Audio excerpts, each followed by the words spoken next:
खुदा के लिए अपने बेटे की कुर्बानी देने का फैसला किया। पर जब हजरत इब्राहिम अपने बेटे को लेकर कुर्बानी देने जा रहे थे, तभी रास्ते में एक शैतान मिला जिसने हजरत इब्राहिम से कहा था कि वो इस उम्र में अपने बेटे की कुर्बानी क्यों दे रहे हैं। अब तो इनका बेटा होना भी बड़ा मुश्किल है, ऊपर से ये बेटा इतने सालों बाद बुढ़ापे में पैदा हुआ है जो बुढ़ापे का सहारा बनेगा।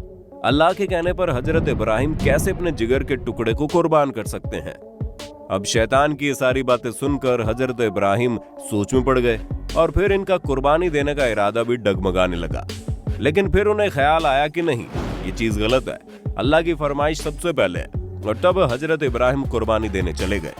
हजरत इब्राहिम को लगा कुर्बानी देते समय कहीं वो भावनाओं में ना बह जाए।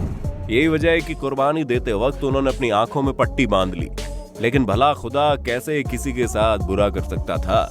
वो तो बस हजरत इब्राहिम की परीक्षा ले रहा था, जिसमें हजरत इब्राहिम पूरी तरह से पास हो गए। इसलिए खुदा ने हजरत इब्राहिम के बेटे की जगह कुर्बानी देने के लिए एक बकरी को खड़ा कर दिया।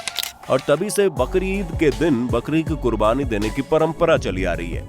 यही वजह है कि हज यात्री जब जानवर की कुर्बानी दे देते हैं तो ये उस शैतान को पत्थर मारने पहुंच जाते हैं जिसने हजरत इब्राहिम को भड़काने की कोशिश की थी।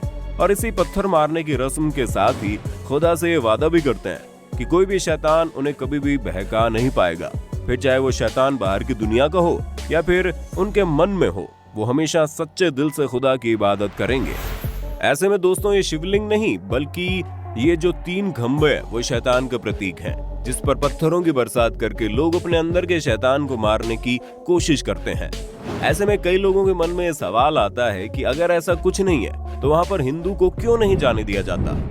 दोस्तों, यहाँ पर सबसे पहली बात तो ये है कि सिर्फ हिंदुओं को ही नहीं बल्कि किसी भी गैर मुस्लिम धर्म, फिर चाहे वो हिंदू हो, सिख हो, ईसाई हो या फिर बुद्ध धर्म ही क्यों ना हो, अगर वो मुसलमान नहीं है तो उसे काबा के अंदर नहीं जाने दिया जाएगा। क्योंकि ऐसा माना जाता है अगर कोई मुसलमान नहीं है तो जाहिर सी बात है वो सच्चे दिल से अल्लाह पर विश्वास भी नहीं करता। और जो शख्स से सच्चे दिल से अल्लाह पर विश्वास नहीं करता उसे काबा के अंदर प्रवेश करने की इजाजत नहीं है। यहाँ सिर्फ उन्हीं लोगों को आने दिया जाता है जो बिल्कुल पवित्र मन से अल्लाह को अपना मानते हैं। वरना आप खुद ही सोचिए कि आप किसी ऐसे इंसान को घर के अंदर आने देंगे जिसे आपकी बिल्कुल भी इज्जत ना हो और वो आपको बिल्कुल भी सम्मान ना करे, बस अपने फायदे के लिए आपके घर के अंदर आने की कोशिश करे।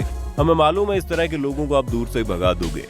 आप ये चाहेंगे कि जो कोई भी आपके घर में आए वो कम से कम आपका सम्मान तो करे। और ठीक ऐसा ही यहाँ के लोग भी चाहते हैं कि जो कोई भी काबा में प्रवेश करे वो अल्लाह को सच्चे दिल से माने।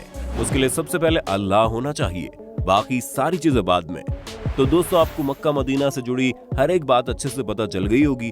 अब आपका इसके बारे में क्या कहना है, कमेंट करके बताइए। और इसी तरह की इंटरेस्टिंग वीडियोस को देखते रहने के लिए चैनल को लाइक, शेयर, सब्सक्राइब करना बिल्कुल ना भूलें। धन्यवाद।